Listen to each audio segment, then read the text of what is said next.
Thank you for tuning in to the GSMC Basketball Podcast presented by the GSMC Sports Network. I am your host, Nelson, here on this Monday afternoon, where it's going to be quite an eventful day. We are expecting an eclipse to happen, so I'm probably going to go and watch that a little bit.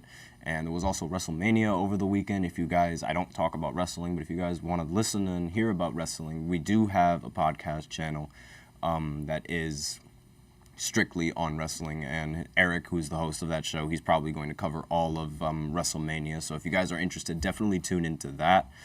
His streams are very funny, and he's a very great guy. So I just wanted to bring attention to that, as well as bring attention to what we're talking about in these segments. So for the first segment, we're going to be opening with South Carolina beating Iowa in the NCAA Women's Championship game. And I can't believe this is the first time that I'm actually able to do two women's sports segments as the first segment. But in the second segment, we're going to talk about the Lakers. It seems to be a very popular topic, and how they they took the 8th seed from, I believe it was Sacramento. It's very difficult to follow which team it is that they took it from, but yeah, they took the 8th seed, so I'm going to be covering that in the second segment. And then in the third segment, we're going to do a recap of all of the important games that ended up happening over the weekend.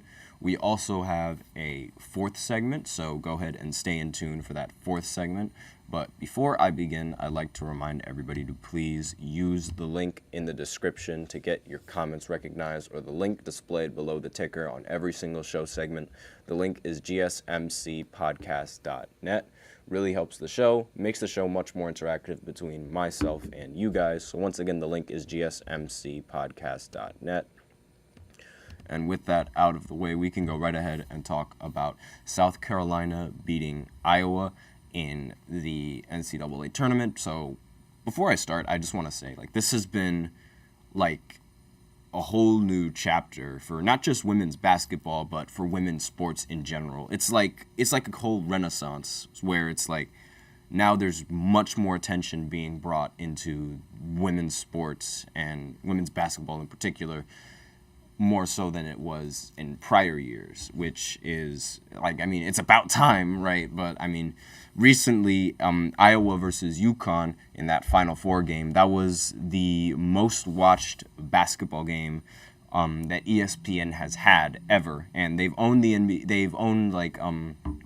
They've had the ability to cover the NBA since 2002, and the fact that Iowa versus UConn was the most viewed basketball game on their channel, on their platform, is very it's astonishing, because it was able to it was breaking records.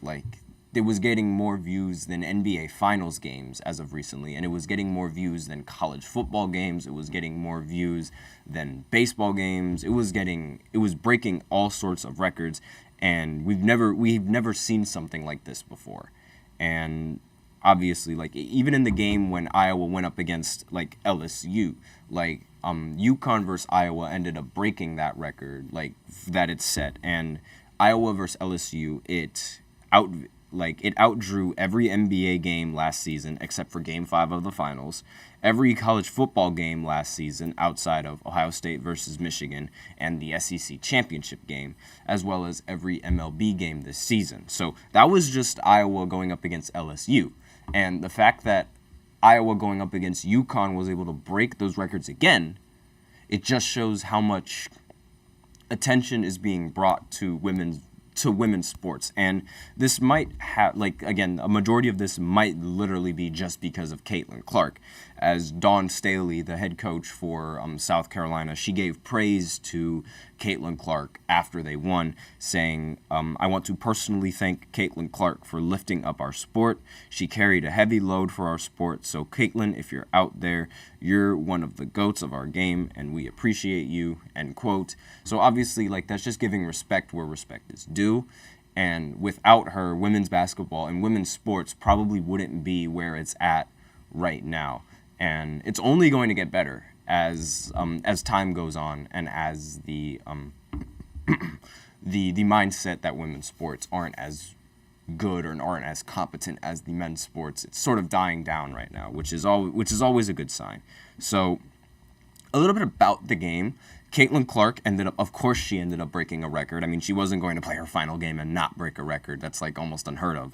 So she scored 18 first quarter points, and it was a championship game record for most points scored in any quarter of a NCAA championship game.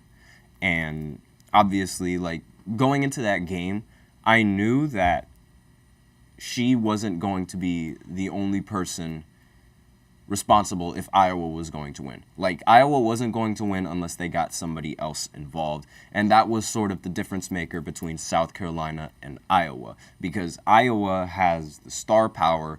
Meanwhile, South Carolina has the better overall team, which I thought was going to affect Caitlin a little bit earlier when they went up against UConn, but she ended up beating them no problem, and it didn't hit her as soon as I thought it would.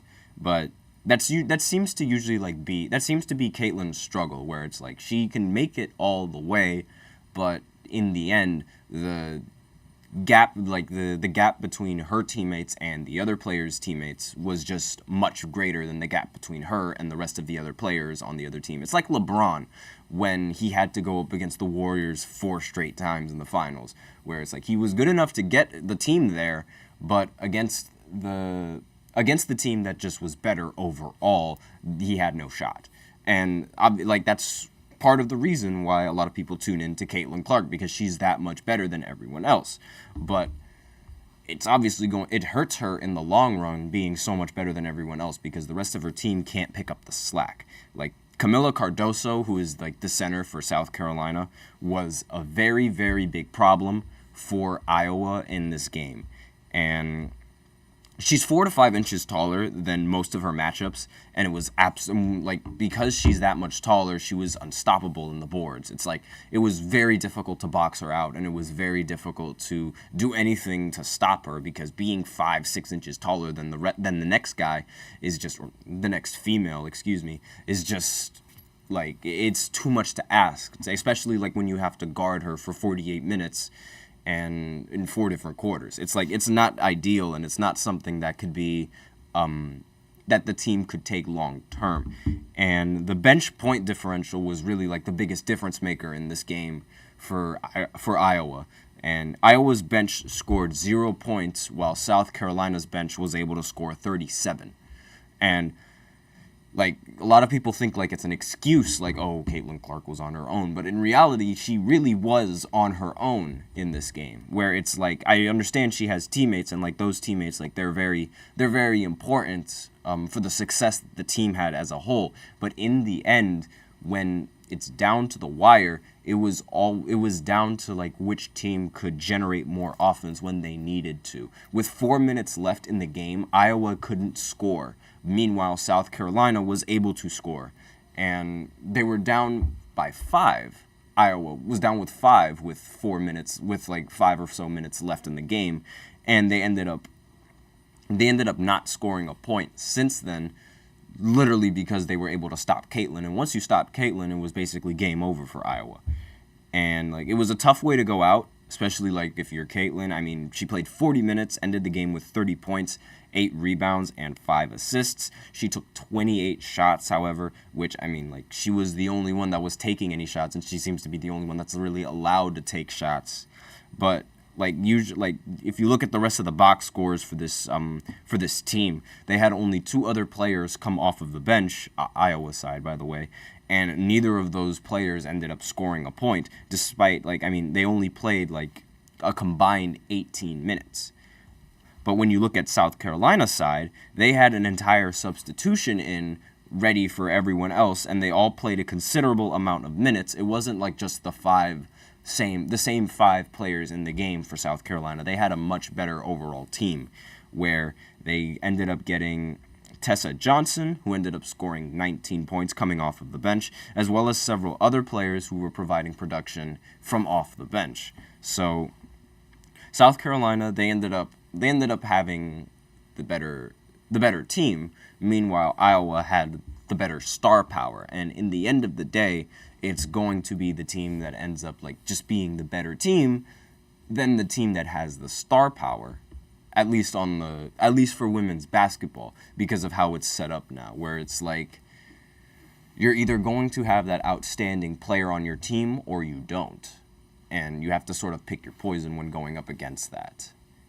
And obviously, like, it was too much for Iowa, and because, like, they couldn't rely on just Caitlin in this game. They had to rely on everyone else, and no one else was able to step up to the plate, which hopefully this won't translate into her WNBA career, because already it seems like she's just far better than every single WNBA player that I've seen. Like, her raw skill and her talent in the game is just better than any WNBA player that I've seen. And it might be because she's a little bit more flashy and she takes a lot more difficult shots, but regardless, like, it's still basketball, and it's some of the best basketball I've seen played from someone. Now,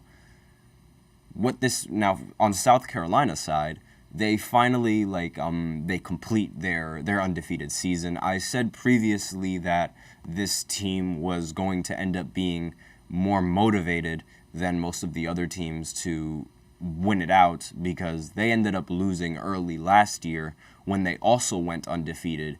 And being undefeated, like, even though you were undefeated in the regular season and you didn't end up winning, that undefeated record isn't going to really matter. Like, no one is going to remember their undefeated season unless they ended up winning in the end. Like, people are going to remember this undefeated season more than they're going to remember the undefeated season that they had before, because before, that season did not end in a ring.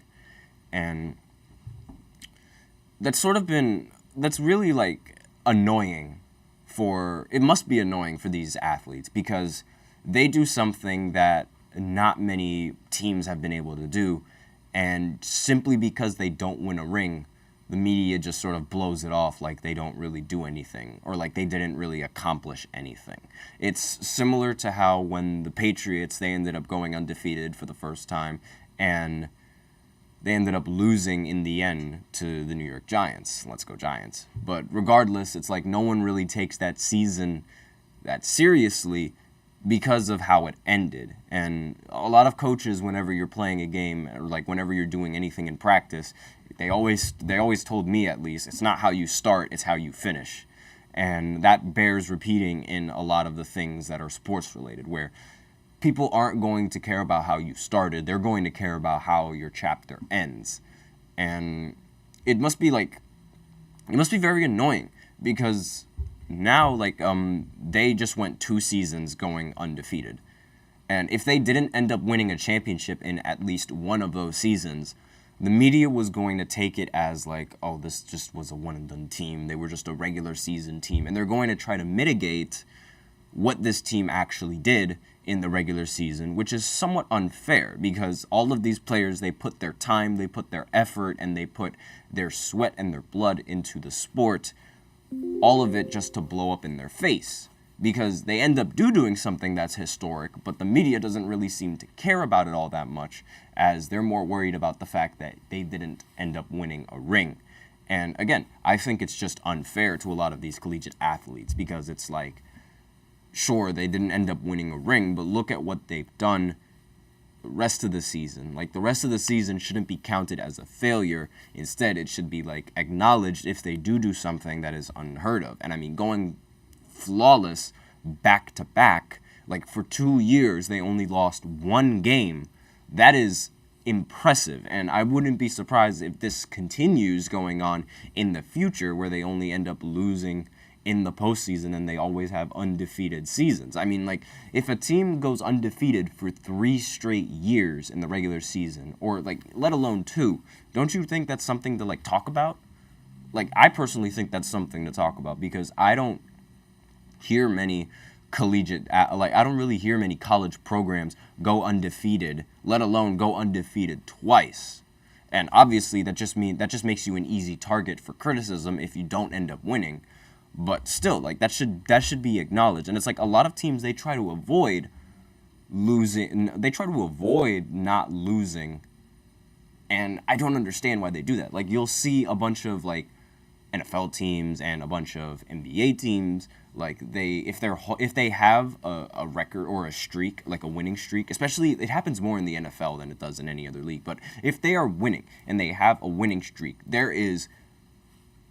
but like let's say it's close to playoff time, they will not hesitate to pull out the starters and to just play the rest of the bench just so they could have that loss under their belt, so they don't have to worry about losing when it really matters. And it sort of brings off the pressure, because going into the playoffs being undefeated is ultimately going to bring more pressure going into the playoffs.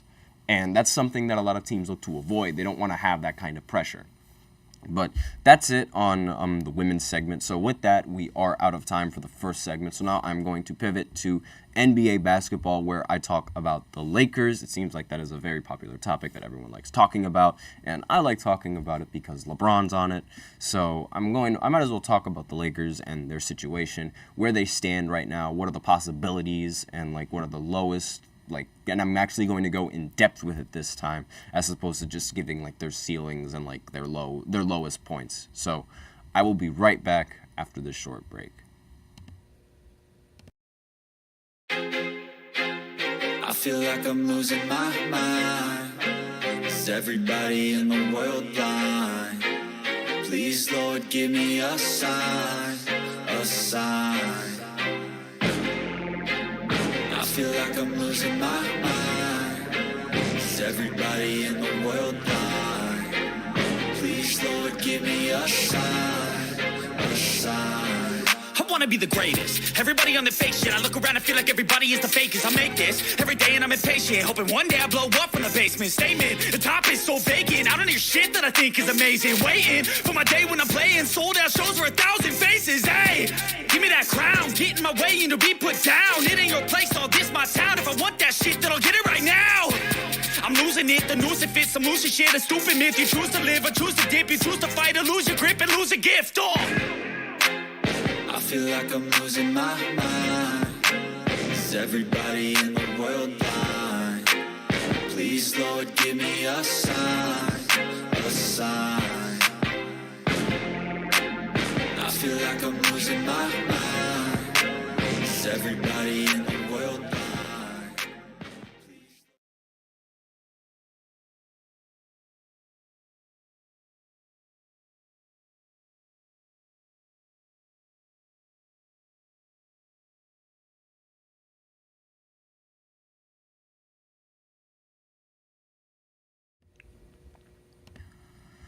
And we are back with the second segment of the GSMC Basketball Podcast, presented by the GSMC Sports Network. And in this second segment, we are going to be talking about the Los Angeles Lakers and how they reclaimed the 8th seed after what feels like forever, but they finally do it. And before I begin, I'd like to remind everybody to please use the link in the description to get your comments recognized, or use the link that is displayed below the ticker on every single show segment. That is GSMCPodcast.net. Really helps the show, makes the show much more interactive between myself and you guys. Once again, the link is GSMCPodcast.net. And with that out of the way, we can go right ahead into our second segment, which is going to be about the Lakers and them taking the 8th seed, because that is big news going on right now. They've held the 9th seed since, I believe, March 18th, and they have not moved from there since then, even though they've been playing some very, very good basketball in that time frame. Now it feels like they haven't moved from the seedings, because it's like they've been in that same spot literally like from last year. That was the exact same spot that they were in, and they haven't been a top 8 seed since December 29th of 2023. And again, this is big news, literally, because it's the Lakers, and the fact that they were able to like retake the 8th seed despite having, since January, their record was 21-9, but that wasn't good enough to get them that wasn't good enough to even move them up 1 seed up until now, which really just shows how competitive the Western Conference really is compared to the Eastern Conference, which is not that competitive. And as a result, it's a lot easier to climb it's a little bit skewed. A lot of people think it's easier to climb the ranks in the Eastern Conference, but when you look at the Eastern Conference, the rankings are almost damn near the same. Like, the gap between the 1 seed and the 2 seed is ridiculous. Like, it's almost a 10-game difference. But the gap from the 2 seed all the way down to, like, the 8th seed as well is very, very, like, it's very challenging. And I say the 8th seed because, like, the 9th and the 10th seed right now, they're basically in the play-in by default. And I don't really like the play-in simply because of that. Because when you look at the standings over in... When you look at the standings in the Western Conference, I'm just going to go ahead and pull up the standings because, again, they update every now and then, and it's, like, very difficult to keep track. So, looking at the standings now in the Western Conference, you have the teams in the play-in are going to be the Pelicans, the Kings, the Lakers, and the Warriors. So, the Pelicans are 46-32, the Kings are 45-33, and the Lakers are 45-34. With the Warriors being 43-35. Now, those records, they're very, very close with each other. Literally, the difference between the 10th seed and the 7th seed is just 3 games. And so, like, it makes sense why you'd have a play-in tournament for that respective side. But for the Eastern Conference side, not entirely sure it makes sense to even have a play-in because the gap between the Hawks and the Bulls on the seeds right now is so the Bulls, they're 37-41, and the Heat are 43-35, while the Sixers are 44-35. So the gap between the 9th seed and the 7th seed, or like not even the 7th seed, the gap between the 9th seed and the 8th seed is a very, very big gap, and a lot could happen in those 5 games.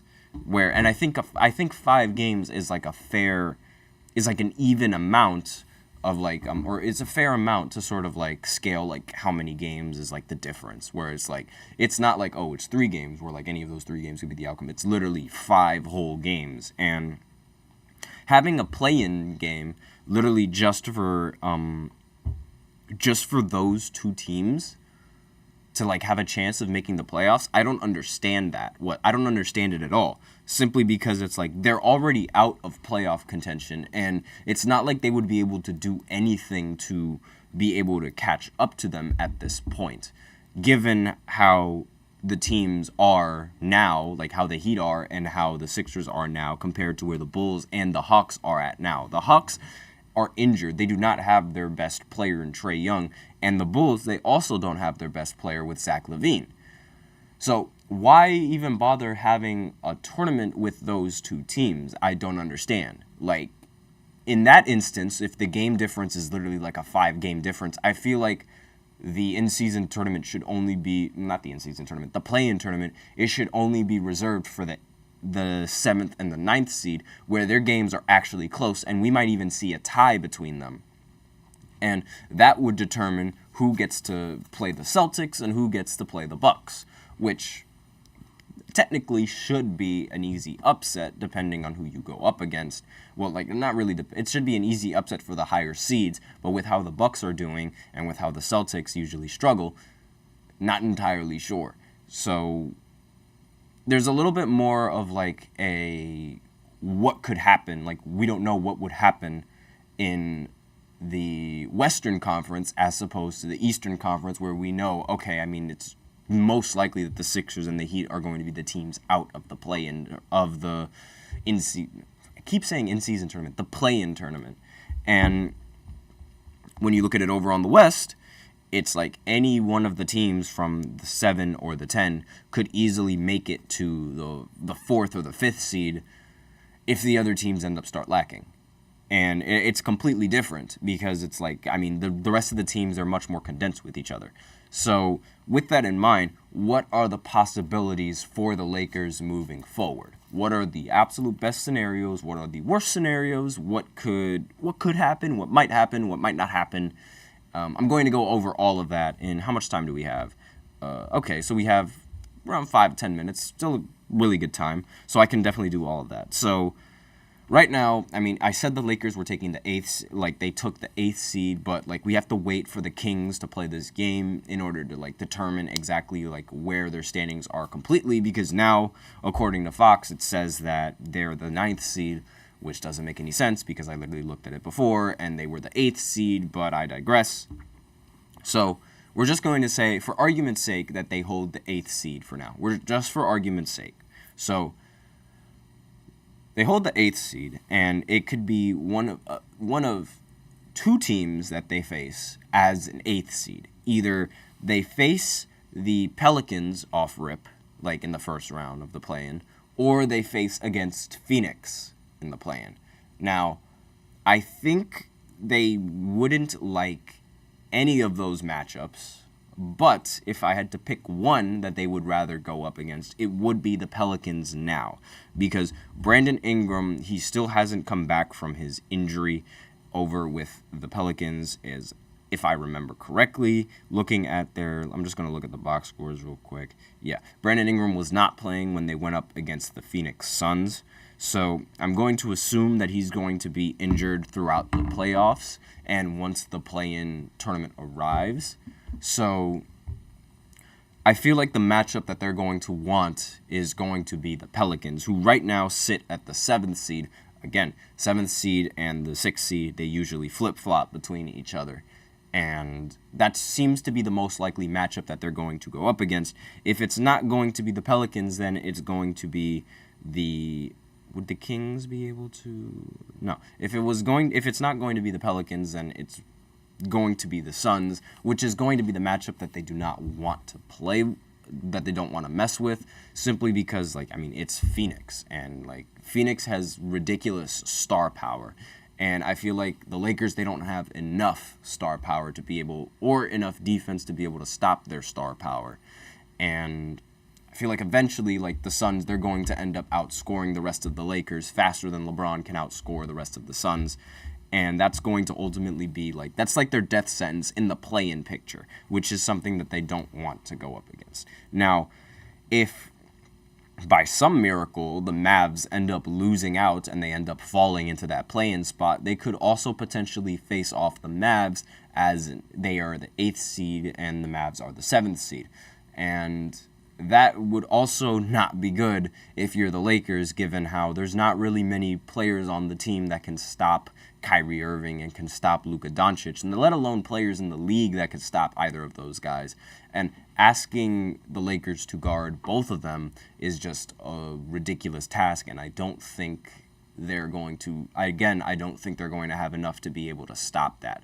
However, between Phoenix and the Mavs, I do think they have a better chance of beating the Mavs than they do with Phoenix, simply because of, like, while the Mavs do have the offense, they don't have the defense, and I feel like that's something that the Lakers are definitely going to exploit when going into this matchup, especially since they run Luka and Kyrie at the 1 and 2, both starting. So with that in mind, I genuinely don't think they have a shot if they were to go up against either of those teams, but if they were to have the best shot, it would be against the Pelicans.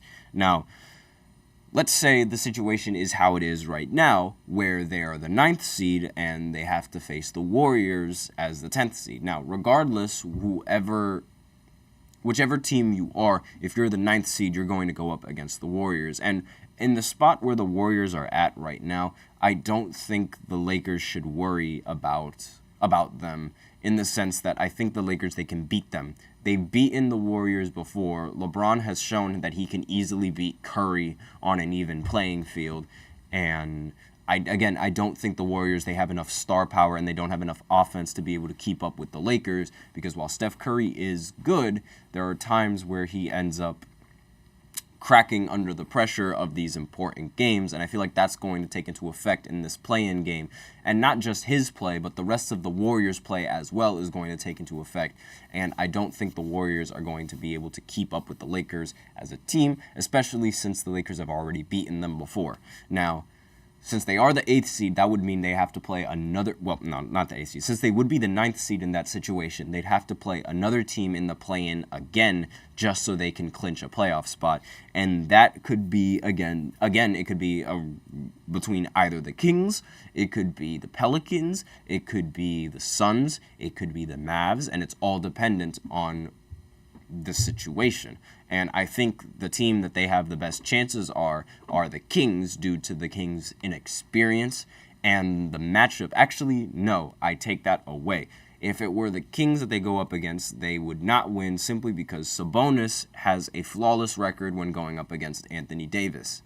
And that I feel like that record might just end up carrying on into the playoffs. And like, call me superstitious if you want, but then again, like, I've also seen scenarios where like the streak ends up breaking in that one important game. So I wouldn't be surprised if his record ends up turning into like 10-1 after going up against Sabonis in the playoffs. But again, I don't really think that's happening. Now, on the very slim chance that they end up winning out and it results in them making it to the playoffs, just like, straight up, like they don't have to play any play-in games, I feel like that is going to be their best scenario. They definitely are able to do that, but they also have to hope other teams end up losing just for them to make that playoff spot. So a lot of things have to happen in order for them to make that playoff spot. And one of the big things is for them to win all of these games going into this next week of NBA basketball.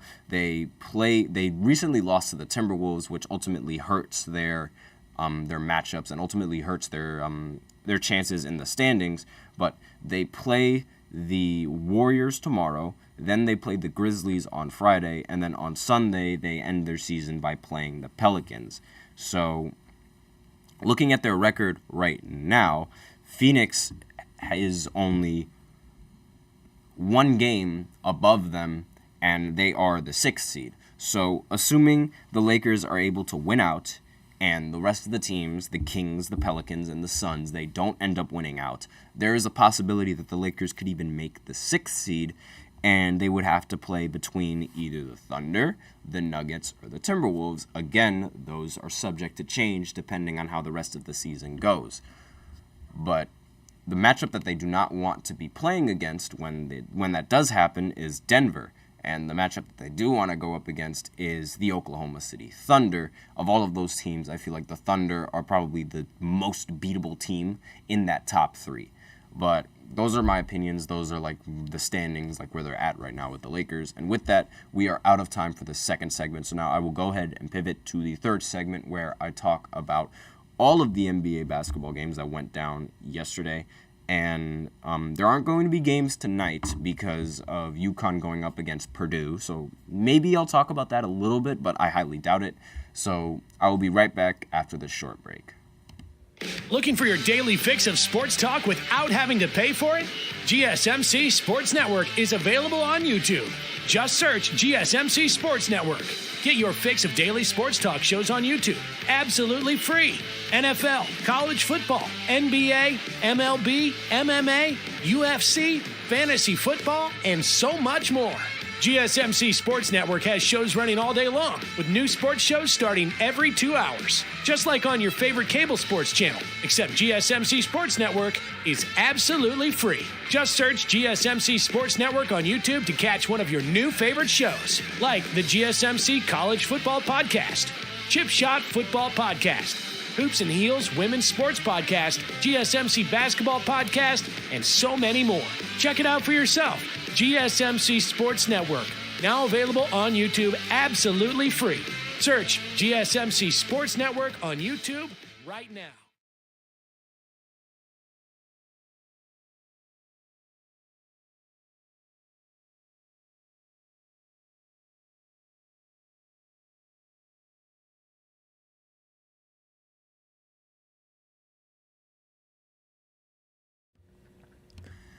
And we are back with the third segment of the GSMC Basketball Podcast presented by the GSMC Sports Network. And in this third segment, we are going to be doing a recap of all of the NBA games that went down over the weekend. It's really sad, though, because I'm probably, once the playoffs start, I'm going to have to, like, get rid of this segment. So this is probably going to be, like, the last week where I'm actually able to do this segment. So, RIP. But regardless, let's get into the important games that went down over this weekend. Now, I'm not going to start with the most important game, but I am going to start with one game that I find important. The Brooklyn Nets, they finally won a game. It feels like forever, but they finally did it. And they ended up beating the Pistons after getting a comeback win. Like, they were down by, I believe it was almost a 20-point deficit, and they ended the game going on a 29-4 run, which the final score was 113-103. And I really like this game because I was watching it with my friend who was a Pistons fan, and he was talking the entirety of the game. And then all of a sudden, the Nets start to come back, and guess who was talking in the end? It was beautiful. And Cam Thomas, he was phenomenal this game, 32 points. Dennis Schroeder, 24 points. Mikal Bridges, he's fallen off a cliff. Ended the game with 13 points, 5 of 10 from the field. Again, he's fallen off. I don't understand like how this could happen. I don't understand why this happens, but again, it probably happened just because it's the Brooklyn Nets and they can never have nice things.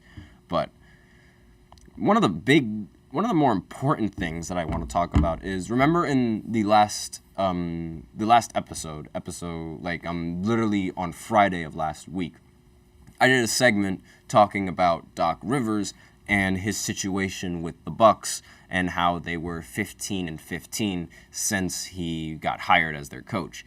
Since that video, he has now worsened that record to 15-17 over the weekend. The Bucks lost to the Raptors. The Raptors.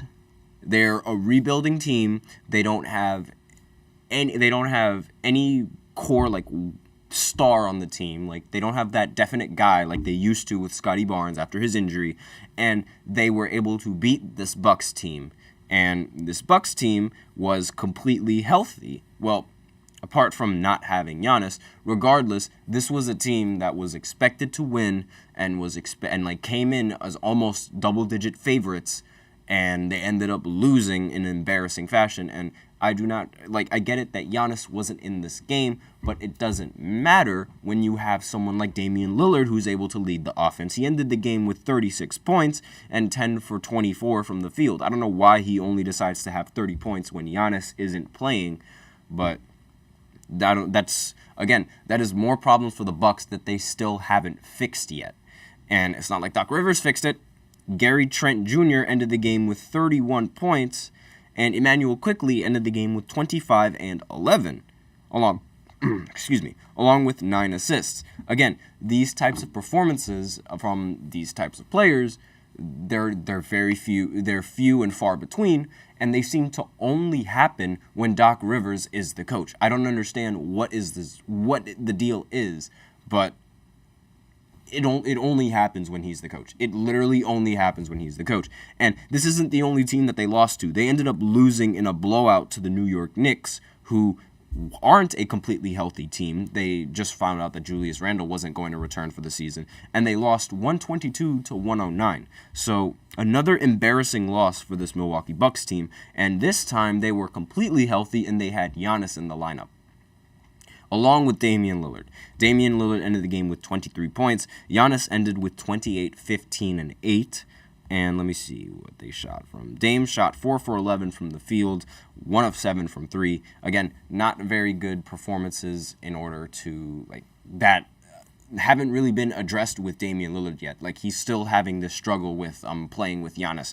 And I don't understand why, given how, they're supposed to be a little bit better when they play with each other, but that sort of hasn't happened, but I digress. But this is not something good for the Milwaukee Bucks, and it really just looks like this Bucks team is destined to blow, and it's destined to just lose in either the first round or the second round, and they aren't going to make it any farther, regardless of what team they play in the first or the second round. I genuinely think that this is the team's ceiling, either the first round exit or the second round exit. And if this was a few months ago, I would have said that they were championship favorites. But now with Doc Rivers being their coach, it's like, no, there's just no way. And it's really unfortunate, given how, like, I mean, especially, like, if you're Adrian Griffin. I mean, if you're Adrian Griffin, you're probably laughing to the bank because it's like, they thought he was going to be different than me, but look at that.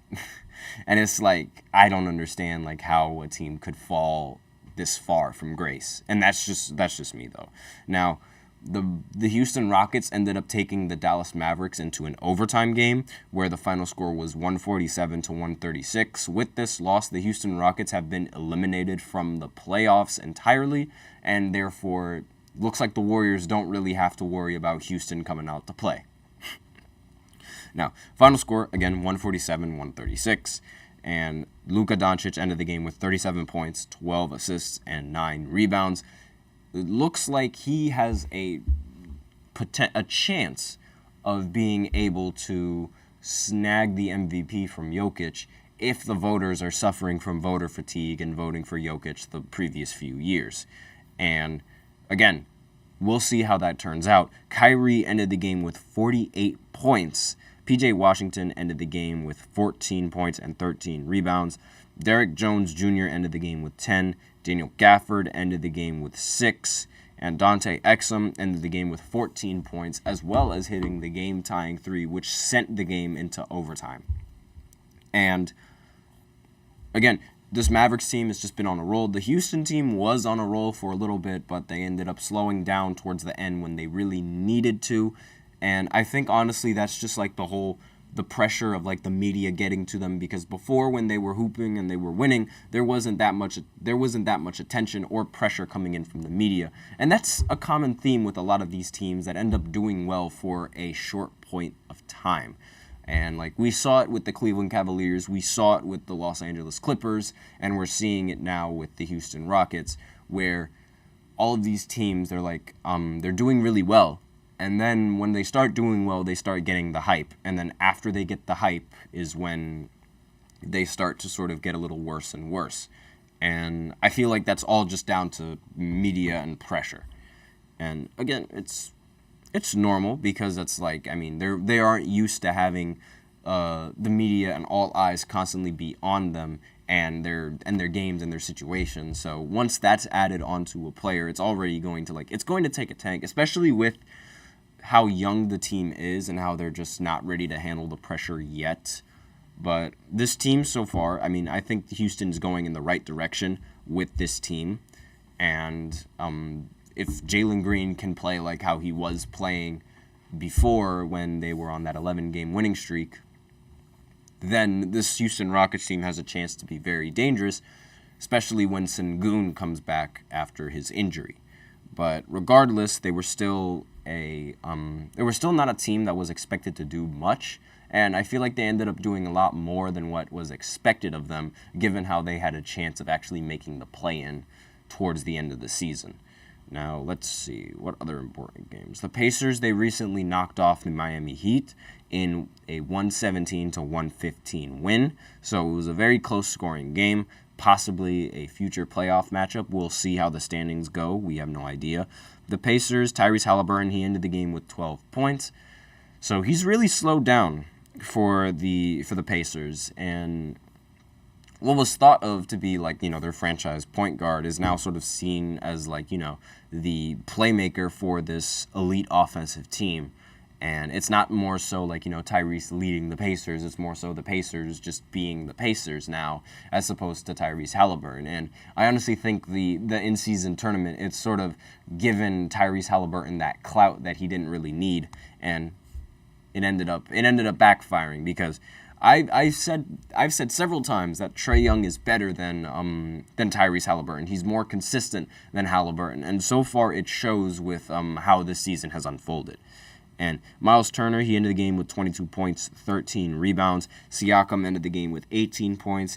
And again, it was very, while Halliburton wasn't playing that well, this team is just very good offensively that everyone else is able to pick up the slack. Now, on the Heat side, Jimmy Butler ended the game with 27 points, 8 assists, and 7 rebounds. So that's more of the playoff Jimmy Butler like I expect him to play like. But again, I expected this way before this season, and way before now in the season, and I expected this play to continue for a little bit of a longer time than what it's doing right now. I expected this to be a little bit longer, but that's just me. Now, Tyler Hero, he ended the game 6 of 12 from the field. Bam Adebayo, 8 of 18 for 20 points. Caleb Martin, 20 points, 8 of 10 from the field. Nikola Jovic ended the game 6 of 10, 18 points. Again, relatively very good scoring from both sides, at least when you look at the starting lineup and when you look at the players who played a lot of minutes. Again, the scoring was relatively even spread out. So it was really just the Pacers. They just had the better game tonight, and they ended up being the winning team. I definitely think this could be one of the more competitive series coming out of the Eastern Conference, if they even match up against each other in the Eastern Conference. Again, we'll see how the standings go. If they end up playing each other in the play-in, I think that's going to be a very good matchup as well. But again, we have to see how the standings go and how they remain towards the end of the season. Now, the Pelicans, they ended up beating Phoenix for the first time in a while, 113-105, despite not having Brandon Ingram. And CJ McCollum ended the game with 31 points. Zion ended with 29 and 10. And in terms of scoring for the team, the rest of the players, they did their job, but it was mainly those two guys being able to outduel the other two guys, who are Kevin Durant and Devin Booker. Now, I don't mention Bradley Beal, even though Bradley Beal ended the game with 33 points, simply because Bradley Beal has been a little bit inconsistent as of lately, and he's sort of seen as the third option as opposed to where it's an actual debate between who's the first, who's the second, and who's the third option. It's clear cut that the first option is Kevin Durant, and then the second option is Devin Booker. But usually when you have these big three conversations with two players, or with three players, that can each do everything offensively, it's more of a debate. If you look at the big three with the Brooklyn Nets, it was more of a debate on who was the second option once James Harden stepped on the court, because James Harden was still in his scoring prime, so he was still getting 25 a game, while at the same time putting up assists, and it was a bit of a topic of discussion to where it was who's the second option behind Kevin Durant, because it was clear cut that KD was the number one option, but who is the second option? Was it Harden or was it Kyrie? And we don't really have that same conversation when we're talking about the Phoenix Suns. It's almost clear cut Devin Booker because of Bradley Beal's inconsistencies, and I feel like a lot of teams, they sort of benefit from that, because it's again, the Suns thought they were going to get Bradley Beal, the scoring Bradley Beal, 30 point per game Bradley Beal, that Bradley Beal. But they ended up getting the injury-prone Bradley Beal, which is not the Bradley Beal that they wanted. And this is just going to help teams going into the playoffs, obviously, unless Bradley Beal has a performance like this where he scores 33 points. Kevin Durant ended the game with 23 points, and Devin Booker ended with 25 points. And Booker and Kevin Durant, they both shot very inefficiently from the field. And that's usually what happens when you have a player that takes these kind of difficult mid-ranges like they take.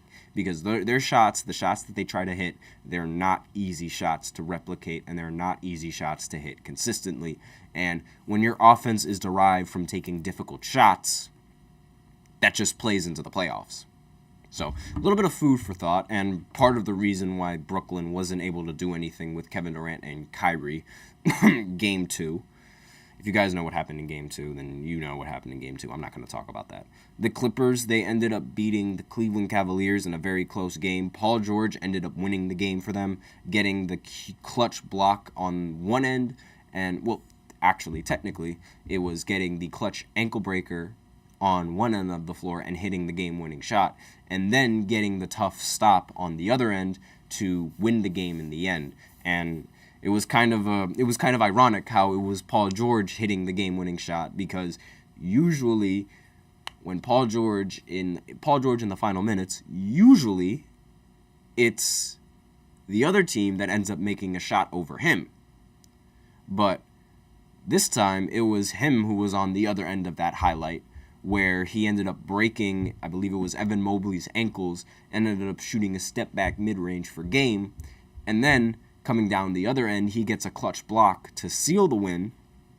And obviously with the game that he had, 39 points and 11 rebounds, that was a very, very good game and something that they desperately needed, especially with Kawhi Leonard being out of this game. Now, PJ Tucker, for some reason, he finally started getting minutes, and they only gave him one shot in the corner. And they need to get more out of PJ Tucker if they're going to keep playing him in these rotations, because being there just to shoot only one shot and call it a day is not enough. PJ Tucker can hit a lot more shots from in that corner. But that's just me. That's my opinions on that. What other important games went down in the weekend that I should talk about? What other important games? Celtics winning isn't really obviously, they're just going to keep adding on to their total of wins after they just reached 60 wins.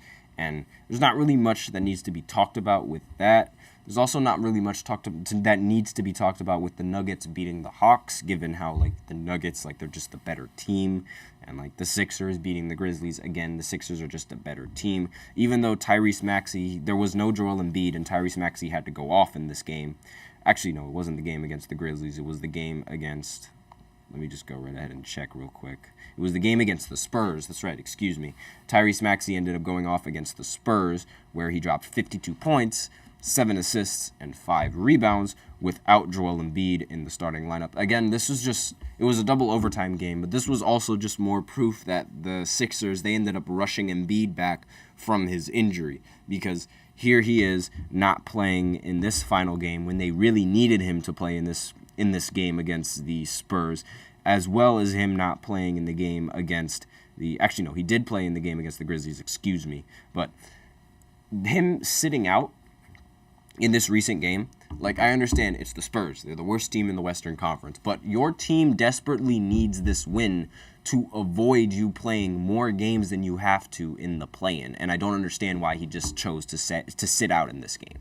But that's just me. And with that, we are out of time for this third segment. So now I will be going into the fourth segment, where I talk about John Calipari and his decision to leave the University of Kentucky after coaching there for what feels like his entire lifetime. So I will be right back after this short break.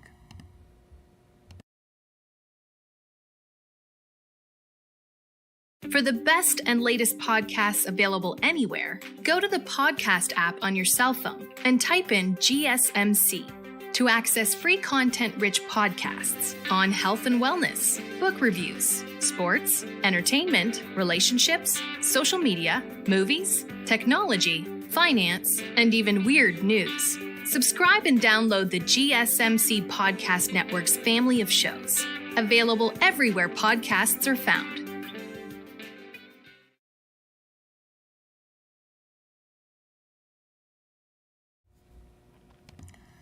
And we are back with the fourth segment of the GSMC Basketball Podcast presented by the GSMC Sports Network. And in this fourth segment, we're going to talk about John Calipari and his decision to leaving the University of Kentucky after coaching there for what feels like a lifetime, at least feels like for my lifetime. And he's been the coach for so long, and it's just it's like Nick Saban with Alabama. You never expected this coach to move from that position. You'd think that it was they would hold that position until they literally are on their deathbed. And the fact that we lost both of them in the same year, it's honestly it's really sad if you are a sports fan. It's really sad to see all of these greats go. And part of the reason why they might end up going is because of NIL deals and how a lot of players are entering the transfer portal, and it's sort of something that him nor Saban really want to deal with. And they said it was going to be a problem going into the future, and so far, I guess the problem that they were worried about is just their careers. Obviously, they would be worried about that. And we're starting to see that problem sort of unfold live. And it's a little, it's sort of there's, what else can you say other than the fact that they were right? NIL deals, they completely changed how college sports are sort of defined. And it's now all of these coaches sort of have to adapt to what these players are adapting to. And we're going to see a lot of programs sort of shift from head coach to head coach, I'm starting to think, because given these NIL deals, it's going to look a lot more like an actual sports league as opposed to it being college and it being a collegiate sports program. Now, and what makes this even worse is for Calipari's Calipari's situation specifically, is because him and Mitch Barnhart, they sat side by side in the Kentucky basketball office, and they were conducting very awkward TV interviews. And Barnhart, he publicly confirmed, the previous day, a few days before the news leaked, that Calipari would return as the head coach of the men's basketball program for a 16th season. And, it was the time that, it was sort of expected. And, even all these constant questions, it was, consistent with, it was consistent with the fact that, he was staying, and it sort of gave off the impression that he was going to end up staying. And they were sort of insisting on the notion that he and Calipari, they had, the relationship was misinformation, and it was garbage, and, they sort of established that they had a partnership with each other. And Calipari interrupted to ask if Barnhart ever had an argument with his wife, and Barnhart replied, "Just occasionally. I think you and I have too." And that was an uncomfortable conversation, obviously, in front of all those TV camera crew, all of those people, and obviously to have that conversation in front of everyone, it's a little bit awkward, and it makes the room awkward. You could feel it in the room. And he used the word semi-married couple, and I don't understand why. It was weird, the word he used, but the semi-marriage between Calipari and Kentucky, it's over now, as there were numerous reports saying that Calipari was finalizing a 5-year deal to become the next coach at Arkansas. And for Calipari to leave the highest profile job in college basketball to take a second tier, it's basically like a second tier gig somewhat. And in the same conference, nonetheless, it had to be a desperate move to get out of Kentucky for him. Because, if he would have stayed another 16 years, who knows how many more years he would have stayed. And I guess he's sort of had to know that he was never going to recapture that magic from the first half he had with Kentucky and his tenure with the Wildcats, and how they finished in Final Fours and national titles and all of those times. And this is really it's crazy news, the fact that he would actually just leave the program entirely and just join a completely different program. And part of it might have to do with the situation surrounding NIL deals and how that sort of affects his position, and it sort of affects his legitimacy, I guess you could say. And it's when he goes to Arkansas for basketball, Arkansas is mainly known for football. And the last time they'd won a basketball national title was in 1994. And they have a very passionate fan base, but nothing obviously is going to rival Kentucky's Big Blue. And he won't face the same pressure as in Lexington, but he will also receive a lot of incentives. The Tyson family, Jerry Jones, and the Walton family, they're looking to supply enough NIL money so that way it could help him acquire extra talent, and the extra talent that he needs going into this this organization, I guess you could say.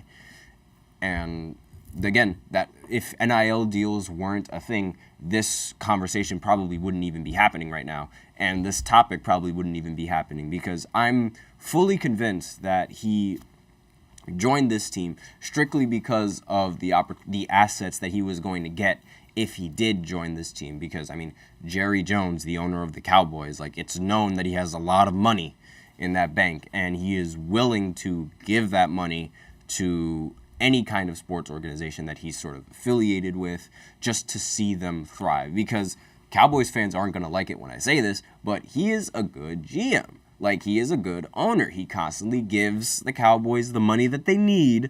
He gives them a nice stadium. He gives them the best helmets. He gives them the best uniforms. He gives them the best players, and he does the recruiting that you could, that any player would want. He gives them all the money that they need. Any type of scenario, any type of starting point to set someone up for success, he provides. And obviously, why wouldn't you want that kind of production coming in from an owner that is willing to just throw money at you? Well, not really throw money, just give money to him just so that the players can come in and play for the program.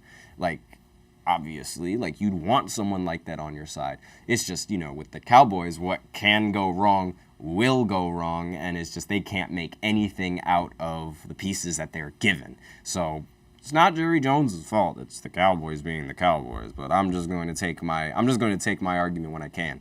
But regardless, it's these opportunities, along with how Kentucky has been performing as of recently, it's taking a toll on his reputation, because with NIL deals now, players are going to have more incentive to want to move on, and they're going to have even more incentive to want to move on if you don't end up winning, and if you're the scapegoat for a lot of these things. Because recently, University of Kentucky, they surprisingly lost to St. Peter's, which, again, that was a loss that no one really expected. And they also, they surprisingly lost in the first round yet again of the NCAA tournament. Again, nobody really expected that. And these type of losses, they take a toll on his reputation because of how good his reputation is. He is known as this Hall of Fame level coach. He shouldn't be losing to programs that aren't even in, single digits in seeding. And here he is losing in the first round. That's just something that shouldn't happen. And all of this is just going to build up, and it's going to add on to his reputation, and that's going to sort of lessen his credibility as a coach. The same way how we sort of question Doc Rivers' credibility as the coach, given how he's only won one championship, and that was in 2008. The same thing was going to happen with Calipari had he decided to stay. And that's something that you don't want as a coach, because you're going to constantly look for opportunities going further. And the only chance that you have in getting opportunities is if you win. And bad losses like this were only going to affect his reputation. And so he had to make that executive decision in that long run. But with that, that's basically all the important news that came out of that little segment. And we have no idea who's going to end up taking Kentucky's head coaching spot, but we'll see. But with that, we are out of time for this fourth segment, and that is the end of the show. Thank you so much for tuning into the GSMC Basketball Podcast, presented by the GSMC Sports Network. Your support means a lot to us, so please remember to subscribe to the show and leave a positive review. It really does make a difference. We also invite you to follow us on Facebook, Twitter, TikTok, and Instagram for more content and updates. And before I end off the segment, I'd like to remind everybody to please use the link in the description to get your comments recognized, or the link that is displayed below the ticker on every single show segment. It's GSMCPodcast.net. Really helps the show, makes the show much more interactive between myself and you guys. Once again, the link is GSMCPodcast.net. And with that, that is the end of the show. Thank you once again for tuning in. I am your host, Nelson. And as always, take care.